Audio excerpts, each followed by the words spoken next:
3, action. Non, Et toi. 1, 2, 3, action. 1, 2, 3, action. Non, le bail, c'est que tu fermes les mains. Ferme, tu fermes. Bon, 1, 2, 3, action.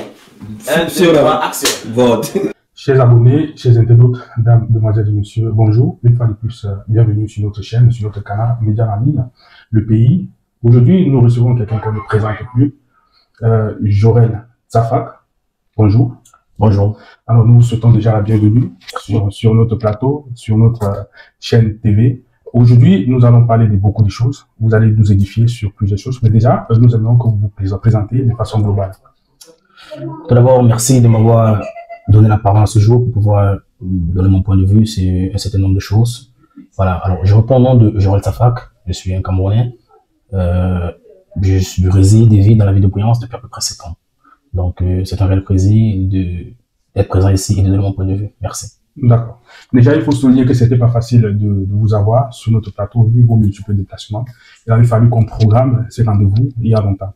Alors, vous allez nous parler déjà de votre voilà, début, de votre tout début en Russie. C'était comment quand vous êtes arrivé en Russie et voilà, en quelle année vous êtes arrivé en Russie? Bon, moi, je suis arrivé en Russie en 2018. En 2018, vous devez savoir que la Russie n'était pas ma première destination. Donc, à l'époque, c'était un pays qui était très stigmatisé. Voilà, c'était un pays qui était méconnu du grand public, beaucoup plus de la population camerounaise. Donc, on avait des sous-entendus et voilà, et très peu de personnes pouvaient s'aventurer. Donc, comme pour la plupart des Camerounais, j'ai essuyé certains refus pour des pays occidentaux où les Africains ou alors les Noirs sont plus intégrés. Mais bon, voilà, pour un goût de l'aventure, un goût du risque, voilà, je me suis embarqué dans cette aventure en 2018. J'ai mis un bagage ici en Russie, plus précisément dans la ville de Bryansk. Bryansk, c'est une ville qui est située dans l'oblast de Bryansk et qui est proche de l'Ukraine. Donc, il faut noter que l'Ukraine n'est pas très loin de la ville de Bryansk et la ville de Minsk aussi, dans la capitale de la Russie. Oui. Voilà, et Bryansk est également située à 4 heures de Moscou. Donc, je pense que dans les années à venir, elle pourrait être une banlieue de Moscou, plus qu'elle n'est qu'à 4 heures. Donc, c'est un peu ça. Alors, vous parlez de Bryansk. Vu la localisation géographique, la situation géographique de Bryansk, avec l'Ukraine voisine, avec tout ce qui se passe comme la crise que nous savons tous, est-ce que ça n'a pas un impact? Est-ce que cette crise n'a pas un impact sur Bryansk? Est-ce que vous ne ressentez pas des déséquilibres sociaux au niveau de Bryansk, vu ce qui se passe en Ukraine voisine? Naturellement, j'ai remarqué beaucoup de différences entre l'époque à laquelle nous sommes arrivés ici, l'époque sans guerre, et avec la guerre. C'est vrai qu'il y a beaucoup de différences. À l'époque, c'était plus plaisir. Nous, on a vécu si longtemps sans jamais remarquer que l'Ukraine était à côté. Voilà, mais avec la guerre qui est assez proche, voilà, nous sommes parfois, nous avons un peu peur. C'est bon, c'est à tort, parce que la Russie a un système de défense qui est l'un des plus performants. C'est vrai que nous n'avons pas vraiment été inquiétés ici par des bombes et tout. Mais bon, quand même, ça fait peur de savoir que la guerre n'est pas si loin de chez soi et le pays est parfois en alerte. Il y a parfois des sirènes qui retentissent, mais c'est passager. Je pense que c'est même terminé. Donc, plus de peur que de mal. Alors, est-ce qu'au niveau social, au niveau civil en Russie, est-ce que c'est stable? Est-ce que la sécurité est assez stable en Russie? Est-ce que les Africains ou alors des Russes de Bryansk ne se sentent pas menacés ou alors tout est normal? Non, moi je dirais que tout est quasi normal parce que la plupart de la population est restée. Vous comprenez? Donc, Bryansk a à peu près 500 000 habitants, mais vous avez remarqué, au contraire, il y a les immeubles qui ne font que pousser comme des champignons. La population tend à s'accroître. La Russie, c'est un pays vraiment, voilà, qui, de manière technologique, peut assurer la défense de ses citoyens. Vous comprenez? Donc, je pense que c'est là, les gens vont à les occupations, comme s'il y avait rien, les étudiants vont à l'école et tout. Nous sommes là aujourd'hui, ils ne sont pas inquiétés. Et voilà. Donc, on se remet aux forces de sécurité russes qui ont pour devoir, et ils le font avec vraiment bravoure. Bravo. Et voilà, faut tenir un peu le chapeau pour cela. Tout est calme, tout est sous contrôle. Alors, nous allons revenir sur votre vie académique, d'accord? Vous êtes arrivé en Russie comme étudiant, c'est bien ça? C'est bien ça. Nous voyons que vous êtes plutôt je dirais, vous êtes plutôt assez stable en Russie. Vous êtes assez. Est-ce que vous continuez avec l'école ou alors vous êtes assez intégré déjà? Il faut que je sois. Oui. Est-ce que vous continuez, vous êtes encore sur les bancs ou alors vous avez arrêté avec des études? Bon, tout d'abord, les études, je les ai mis en stand-by. Vous savez, on n'est jamais assez vieux pour chercher le savoir. Le savoir n'a pas d'âge et voilà. Donc, pour le moment, j'ai dû arrêter momentanément. Mais je compte y retourner. Peut-être l'année prochaine. Dieu me dira quand. Il n'y a pas d'âge pour l'école. Il n'y a pas d'âge pour l'école. Donc, on apprend chaque jour et il faut me croire. Moi, je vais sortir d'ici avec beaucoup de diplômes. Ouais. C'est un pays, comme vous avez dit tantôt, qui m'a tout donné. Oui. Qui m'a tout donné. Moi, je dis tantôt, le plus important dans ce pays, c'est d'accepter ce pays. Alors, lorsque tu arrives en Russie et que tu acceptes ce pays, tu as d'abord la chance de réussir à 80% par rapport à d'autres personnes. Alors, les débuts, comme je dis tantôt, n'étaient pas faciles. En 2018, on était là, c'était très compliqué. Donc, même pour avoir un job étudiant, c'était très difficile parce qu'il n'y avait pas encore une loi qui permettait aux étudiants de travailler de manière légale. Donc, ce qui fait qu'on était obligé de faire des petits jobs dans le noir. C'était pas facile, on n'avait pas vraiment la chance d'être vu par des passants russes, voilà, puisqu'on n'était pas nombreux et ils voyaient les noirs travailler. Ils pouvaient appeler la police et la police aussitôt arrivait, nous demandait les documents, est-ce que vous pouvez travailler, est-ce que vous avez le droit de travailler. C'était une faute, nous on était parfois amendés. Mais Dieu merci, le président Poutine, que nous remercions beaucoup, la plupart des Africains qui ont fait ce pays savent ce que ce papa fait pour nous, ce grand homme. En 2019, depuis 2020, il a voté une loi qui permettait aux étudiants de travailler de manière légale. Donc ça a fortement permis à décanter la situation des Africains et à partir de ce moment, nous avons pu travailler. Voilà. Donc j'ai dû arrêter les études parce que j'avais d'autres problèmes à régler. Donc c'était très compliqué. Voilà, il fallait joindre les deux bouts et tout, c'était pas facile. Mais quand cela le tienne, la Russie de maintenant et par rapport à celle de 2018, il y a tellement une différence. Voilà. Donc raison pour laquelle les nouvelles personnes qui arrivent ici, lorsqu'on ne fait pas de ce qui a été avant, ils n'arrivent même pas à croire. Vous comprenez? Mais c'est bien, parce que lorsqu'on souffre parfois, lorsqu'un parent souffre, c'est pour donner un avenir meilleur à ses enfants. Donc, ce qui fait que lorsque les gens arrivent maintenant aussi, il y a une loi qui permet d'avoir le travail de manière légale. Il y a aussi une loi qui permet maintenant d'avoir des documents avec l'école. Donc, je pense que au niveau de l'intégration, même au niveau des entreprises, la facilité qu'il y a maintenant à trouver un emploi au niveau de la brillance par rapport à avant, vraiment, ça a beaucoup changé. Donc, c'est un pays où il y a de l'espoir. D'accord. Et comment vous faites pour gagner votre vie en Russie? Qu'est-ce que vous faites? Vous travaillez? Qu'est-ce que vous faites pour gagner votre vie en Russie? Bon, vous devez savoir que dans ce pays, je travaillais officiel pendant 3 années. Donc, je suis l'un des premiers Africains à avoir travaillé de manière légale dans cette délivrance. J'ai payé mes impôts pendant 3 ans et demi, j'ai fait pas pour sans faute. Mais bon, pour des raisons personnelles, j'ai décidé de me lancer dans l'entrepreneuriat. Donc, j'ai décidé de me mettre à mon compte. Voilà, je fais des affaires. Donc, je fais des affaires. Par la grâce de Dieu, j'ai pu essayer de m'intégrer et l'intégration passe par l'appréhension de la langue. Donc, je reviens sur ça pour dire à mes frères, voilà, peut-être qui sont ici ou alors qui désirent arriver en Russie, de mettre un accent sur la langue. Parce que le premier facteur d'intégration, c'est la langue. Parce que lorsque tu viens d'un pays et que tu n'arrives pas, est-ce qu'on même à 50 ou à 40%, comment est-ce qu'on peut faire pour te donner un poste de responsabilité? Tu réduis tes capacités d'avoir un emploi décent et tu te retrouves toujours à travailler au noir parce que tu ne parles pas. Et c'est pour ça que certaines personnes ont l'impression que ce pays est difficile. Vous comprenez? Mais croyez-moi, si vous êtes dans ce pays et que vous parlez un minimum de langue, vous aurez la possibilité d'avoir beaucoup de jobs. Et c'est un plus. Donc aujourd'hui, je travaille pour moi, je suis à mon compte et ça se passe pas mal. Donc il y a pu avoir un certain nombre d'actifs dans ce pays. Puisque nous avons accepté ce pays, nous avons décidé de faire notre vie dans ce pays. Donc je dirais que la seule chose qui me reste dans ce pays, c'est Dieu qui décidera, pourquoi pas, faire un petit enfant avec qui voilà peut témoigner notre amour et notre bien sûr. Voilà, sinon à part ça, je fais des affaires. Je pense que c'est mieux de je fais des affaires. Voilà. Moi, nous allons nous arrêter là. Alors, Monsieur Jorel Zafar, vous êtes présenté à Briansk, la ville de Briansk, qui est déjà votre ville d'accueil.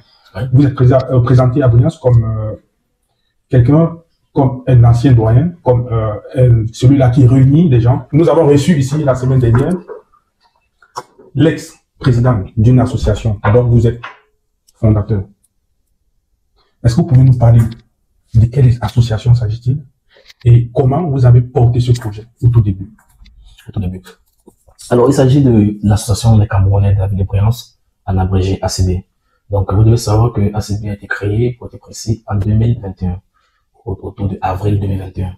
Alors, la création de ACB, voilà, je dirais que c'est un projet qui a été porté par beaucoup de personnes.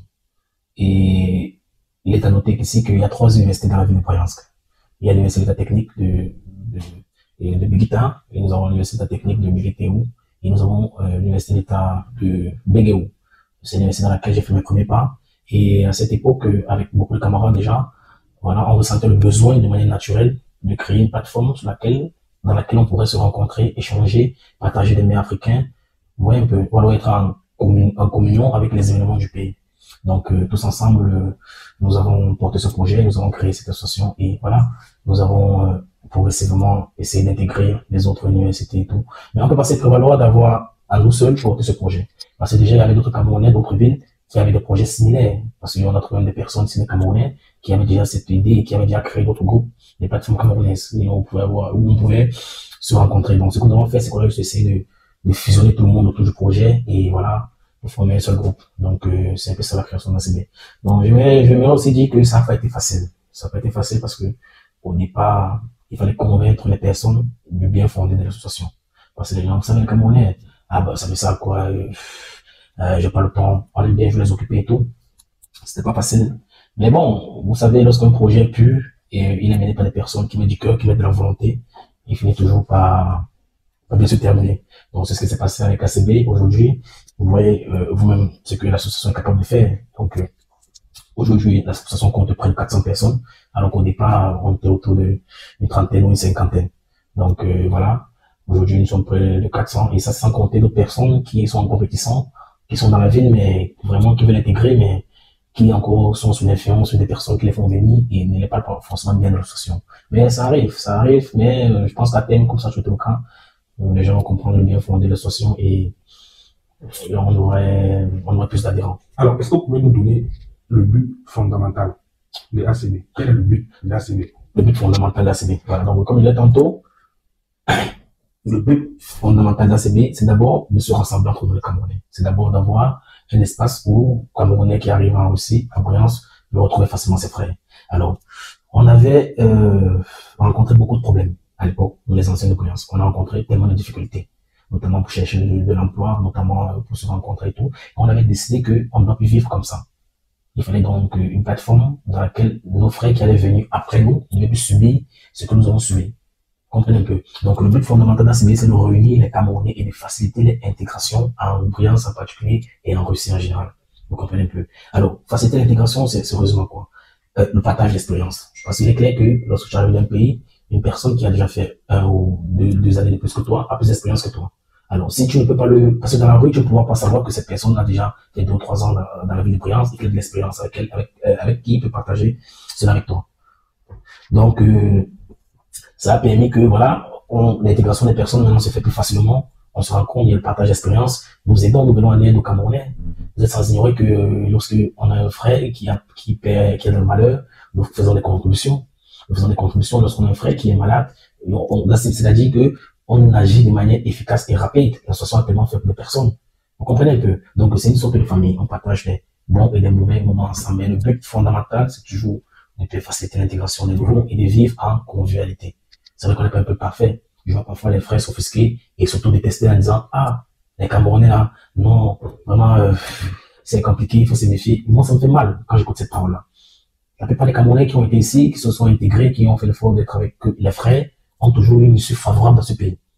Vous comprenez un peu? Alors moi, ça me fait souvent mal de voir que les petits frères arrivent, ils donnent des confidences, mais disent, vraiment, Joël, on m'a demandé de me méfier de mes frères camerounais. Moi, ça me fait mal. Parce que ce sont les discours que j'entends parfois des frères, d'ailleurs, d'Afrique de l'Ouest ou d'Afrique de l'Est, en disant, vous Camerounais là, quand vous quittez du pays, on demande de se méfier de vous. Là, on fait qu'on se méfie de nous. Nous sommes aussi des personnes. En général, les Camerounais ont une mauvaise réputation. Oui, chaque communauté a ses déchets. Mais est-ce qu'on va aller sur les déchets d'une communauté pour juger une communauté? Vous comprenez? Monsieur le Président, d'accord. Nous avons compris. Alors, quelles sont les conditions réelles pour faire partie de l'ACB? Est-ce qu'il faut faire forcément partie de la ville de Bruyance ou alors il y a d'autres conditions qui s'associent à ça?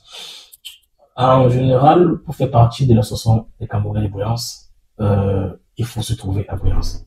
Donc, à l'époque, on avait pensé qu'il faudrait avoir un titre de séjour, c'est-à-dire quoi, être soit étudiant, soit avoir une résidence de Bruyance. Mais là, ça devait disqualifier d'autres personnes parce que nous êtes sans ignorer que c'est pas tout le monde qui peut être en règle. Vous comprenez? Donc, pour être membre de Bruyance, il faut tout simplement résider dans la ville de Bruyance, pas de manière permanente, mais y être souvent de manière constante. Vous comprenez un peu? Et c'est tout. Pour faire partie de l'ACB. Pour faire de l'ACB. Et s'acquitter ces 500 d'inscription. Parce que nous avons le montant d'adhésion à l'association qui est de 500 €. Oui. Chaque personne doit s'acquitter de ces 500. C'est ce qui va permettre, à chaque fois que cette personne aura un problème, le bureau en place et le président va pouvoir venir en aide efficacement à cette personne-là. Parce que cette personne sera enregistrée dans l'association. Donc, c'est assez simple. Alors, parlant de venir en aide, comment se finance ACB? ACB s'autofinance parce que nous avons reçu ici la semaine dernière, comme je viens de vous dire, l'une des l'ex-présidente de ACB, elle disait que chaque président, elle parlait pour son cas, elle s'autofinançait. Est-ce que l'ambassade ne finance pas ou alors ne subventionne pas ACB? Je parle de l'ambassade du Cameroun en Russie. Comment se finance ACB? Bon, comment se finance ACB? Ça, c'est une question très importante parce que, voilà, je pense que je vais donner une réponse claire et définitive pour ça, pour qu'il n'y ait plus d'ambiguïté dans le futur par rapport à cette question. Alors, lors de la première édition du 20 mai, l'association s'était autofinancée. Donc, en 2021. En 2021. Oui. Donc, ouais. Donc, c'était une assise où chacun a retiré un peu d'argent et mettre pour le bon fonctionnement de l'association. En 2022, l'association était à sa deuxième année et j'ai voulu que l'association soit enregistrée au niveau de l'ambassade de Russie pour donner un caractère plus public, voilà, plus public à l'association. Donc, je me suis rendu à l'ambassade, j'ai pu avoir le consul de l'époque et nous avons longuement échangé. Je m'étais aussi rendu auprès de Diaspocam. Diaspocam, c'est une association qui regroupe à peu près toutes les diasporas, toutes les communautés de la ville de Diaspocam de Russie. Voilà, parce que j'avais souhaité que non seulement l'ambassade devait reconnaître notre association et pourquoi pas subventionner l'association comme d'autres ambassades de fond. Vous comprenez? Mais bon, ça a été compliqué. Le consul m'avait fait certaines promesses et tout, en me disant que non, voilà, il a compris, il va soumettre cela et tout et tout. C'était pas facile. Mais cette année, en 2022, nous avons eu le soutien du Diaspocam. Pas un soutien financier, mais Diaspocam déjà avait envoyé certains membres pour assister à la fête du 20 mai de l'époque. Donc, c'était mon combat, mais on n'a pas pu avoir des financements de l'ambassade. Donc, ACB est une association qui se finance essentiellement par les contributions de chaque membre. Donc, qui s'autofinance. Qui s'autofinance. Donc, chacun donne du sien pour le bon déroulement. Alors, pendant votre mandat, quand vous étiez aux affaires de l'ACB, quelle est la difficulté la plus cruciale que vous avez rencontrée au sein des Camerounais? Qu'est-ce que vous avez rencontré comme difficulté qui vous a marqué? De manière personnelle, moi je dis toujours que moi j'ai fait 2 mandats et j'ai eu les mandats les plus difficiles. Parce qu'il fallait fédérer les Camerounais. Donc il fallait mettre tout le monde autour d'un même pot et c'était pas facile. Alors, moi j'ai rencontré un problème particulier qui m'a beaucoup marqué, qui était très difficile pour moi. Parce que moi étant président, j'ai des affinités d'ailleurs comme toute personne, je suis plus proche d'autres personnes. J'ai des amis personnels d'abord, hormis le fait qu'ils font partie de l'association. Vous comprenez un peu? Donc, ce qui fait que dans l'association, il y avait parfois des manquements de ces personnes-là. Et d'autres personnes venaient se plaignaient, ils me faisaient beaucoup de problèmes par rapport à ça, en m'accusant de privilégier mes amis personnels. Déjà, ACB, c'est un groupe d'amis. Ils avaient l'impression d'être exclus. Vous comprenez un peu? Donc, c'était pas facile à cette époque parce que mes amis les plus proches ne me rendaient pas la tâche facile. Oui. Donc, voilà. Ce qui fait que c'était très compliqué. Mais bon, après, j'ai pu corriger cela, mais comme c'était pas facile, mais bon, c'était passé. Est-ce que vous avez l'intention de revenir aux affaires de l'ACB, au vu de ce qui se passe au sein de l'association? Bon, tout d'abord, vous devez savoir que moi, je suis un démocrate convaincu et je suis quelqu'un qui respecte les tests de manière scrupuleusement. Vous comprenez un peu. Donc, je ne saurais retourner à la présidence d'ACB, encore plus maintenant, parce qu'il y a une personne maintenant, le président actuel, qui fait bien le job. Donc, comme toute personne, il y a parfois des manquements, mais c'est pas facile. Donc, j'estime que c'est une personne qui a des couilles, et c'est un homme, et avec ce genre de personne à la tête d'ACB, je pense que plus besoin d'aspirer à un poste de président. Donc, je resterai en retrait et donner ma contribution comme d'habitude. Alors, dans le bureau actuel, vous occupez quel poste? Est-ce que vous avez un poste que vous occupez dans le bureau actuel ou bien vous êtes tout simplement un adhérent simple comme tout le monde? Non, dans le bureau actuel, j'ai pris un poste. Cette fois-ci, j'ai pris un poste chargé de la communication. Voilà, donc, il faut soutenir le président actuel parce que c'est une personne qui a tellement fait pour l'association, même qu'il n'était pas président. Donc, ce qui fait que nous devons le rentrer à Paris et l'assister. Oui. Donc, raison pour laquelle j'ai pris un poste de chargé de communication. Et voilà. Chargé de la communication, ça veut dire que vous occupez un poste important au sein du bureau actuel. Oui. L'ex-président, la semaine dernière, nous a dit que vous êtes le bureau de cette année est en quelque sorte absent sur la scène. D'accord? Est-ce que vous validez ça ou alors? Alors, vous devez comprendre que l'ex-présidente aide beaucoup de choses, sans la vérifier. Elle est très émotive, mais c'est une femme qui a toujours beaucoup fait pour cette association. Elle a toujours porté ce projet qu'elle était là au début. Elle fait partie des fondatrices de cette association. Parce que comme je l'ai dit tantôt, l'association est née dans l'université de Bégué. L'état de Briance. De Briance, Bégué au Rwanda d'origine. Voilà, donc elle faisait partie déjà de cette époque-là. Donc elle a mis du sien et voilà, elle a beaucoup fait. Mais, et c'est ça que je reproche parfois, elle est très émotive. Vous comprenez? Alors elle dit parfois des choses, j'ai l'impression que c'est pour déstabiliser, c'est une critique pour critiquer. Vous comprenez un peu? Parce que le bureau actuel a fait des choses. On organisait des rencontres habituellement en été. Vous comprenez un peu? Elle dit que vous n'avez pas organisé assez. Non mais ne pas organiser assez, qu'est-ce que ça veut dire ne pas organiser assez? Est-ce qu'il y a un nombre fixé qui est régi par les tests d'ACB qui dit qu'il faut organiser tel nombre de rencontres? Non, moi je comprends que quelque part même il y a eu la mauvaise foi. Parce que je me rappelle, lors des mandats précédents, que ce soit l'ex-présidente et l'autre ex-présidente aussi, nous on s'est toujours mobilisés et parfois même contre, on n'a pas toujours attendu le mot d'ordre des anciens présidents pour pouvoir se mobiliser et organiser des rencontres entre Camerounais. Vous comprenez? On se mobilisait, on retirait nos moyens personnellement, que ce soit moi, que ce soit le président actuel, que ce soit d'autres membres. Donc, ils sont nombreux. Que ce soit, je sais pas qui je vais citer et je ne vais pas citer. Alors, moi, je comprends pas d'où vient l'idée de l'ex-président qu'il faudrait essentiellement que ce soit le président qui sorte son argent à chaque fois pour faire des rencontres. Moi, je l'avais suggéré, mais, madame l'ex-présidente, quand vous êtes au pouvoir, combien de fois est-ce qu'on a organisé, on a fait des rencontres sans vous demander le moins de centime? Son problème n'est pas le. Je comprends. Son problème, vous n'avez pas réuni assez les Camerounais. Nous ce qu'elle a dit. Non, nous avons réuni, on ne peut pas dire que nous n'avons pas réuni les Camerounais. Nous avons réuni les Camerounais, il y a les vidéos, il y a des personnes qui ont écrit, qui ont dit vraiment merci pour les rencontres. Donc, nous avons reçu les Camerounais. Moi, je ne sais pas le nombre qu'elle voulait, mais nous avons reçu les Camerounais. Alors, moi, je lui avais dit, si le président peut être absent une période, ça arrive. Est-ce que toi, en tant qu'ex-président, tu ne peux pas réunir les Camerounais? Est-ce que pour réunir les Camerounais, il faut forcément attendre le mot d'ordre du président? Est-ce que moi, à l'époque, moi qui étais aux affaires, pour recevoir les Camerounais durant son mandat, est-ce que j'attendais qu'elle me donne le mot d'ordre? Ce sont des choses qu'on fait avec le cœur. Vous comprenez? Ce sont les reproches qu'elle fait, c'est pour jeter du discrédit sur le bureau actuel. D'accord, monsieur le président, je comprends. Alors, est-ce que vous avez quelque chose de particulier que vous reprochez à son mandat pendant qu'elle est aux affaires? Vous avez quelque chose que vous reprochez qu'elle n'a pas fait? Bon, tout d'abord, elle s'est battue. Elle s'est battue. Elle a fait, je pense, l'une des plus belles fêtes de la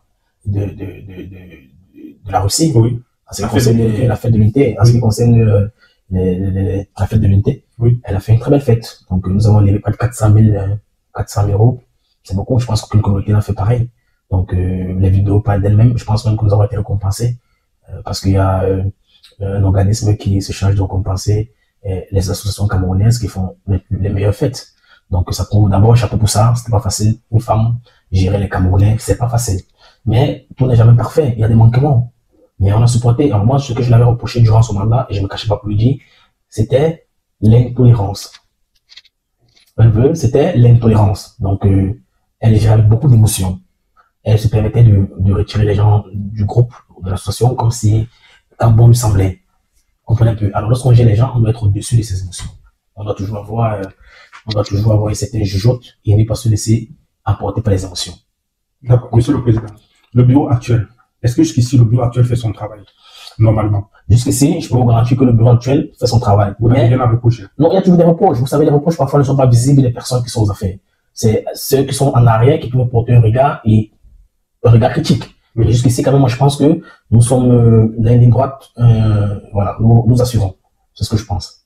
D'accord. Est-ce que vous avez quelque chose à dire aux adhérents d'ACB, uniquement aux adhérents, aux membres d'ACB de l'association? Vous avez quelque chose à leur dire? Vous pouvez regarder cette caméra.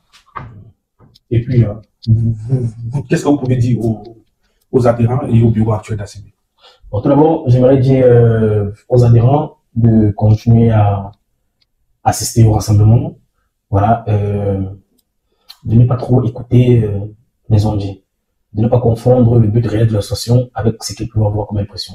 On est une association qui bavarde beaucoup, on peut le dire comme ça, mais c'est pas, ça fait partie, le bavardage, ça fait partie de l'animation. Oui. Mais le fond est très bien.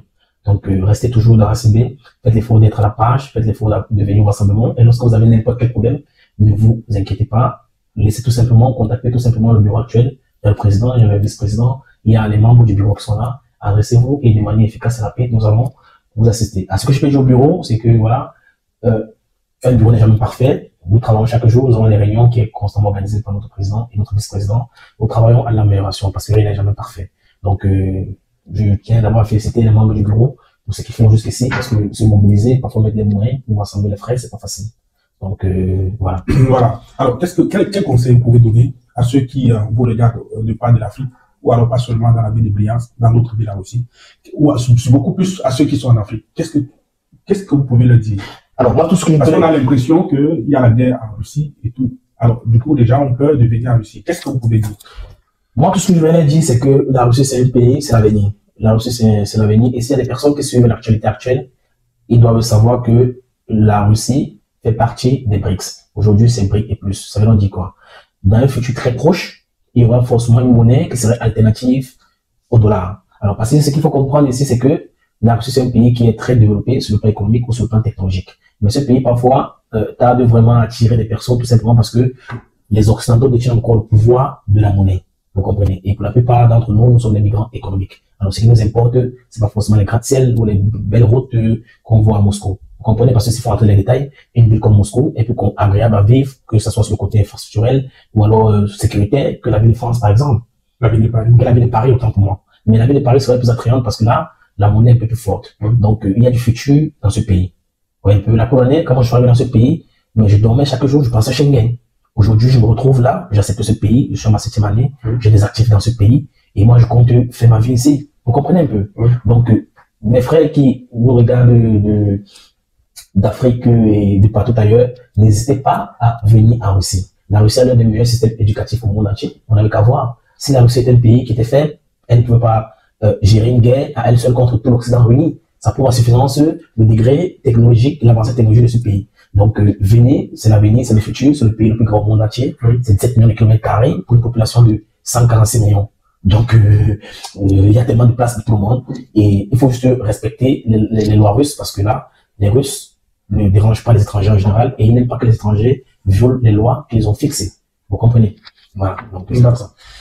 Monsieur le Président, c'était un réel plaisir pour nous de vous avoir sur notre plateau et nous espérons que vous allez revenir très prochainement pour un autre thème que nous allons développer et vous allez nous édifier sur plusieurs plans. Alors, est-ce que vous avez un dernier mot à dire pour sortir de l'émission? J'aimerais tout simplement me dire merci pour l'invitation et merci pour la patience aussi parce que vous m'avez contacté il y a 2 mois, mais j'étais en déplacement, j'étais en Afrique, j'avais des choses à faire là-bas et par la grâce de Dieu, nous avons pu réaliser cela aujourd'hui, donc je vous remercie pour la patience. Alors, merci. Dames, demoiselles et messieurs, chers internautes, c'est ainsi que nous mettons fin à cette édition, voilà, d'une semaine, un invité. Nous espérons que vous allez nous revenir la semaine prochaine pour une nouvelle émission. Vous savez ce qu'il y a lieu de faire. Restez scotchés, partagez, likez et laissez un commentaire pour que la vidéo soit référencée. Portez-vous bien, merci pour le visionnage, au revoir et à la semaine prochaine. Merci.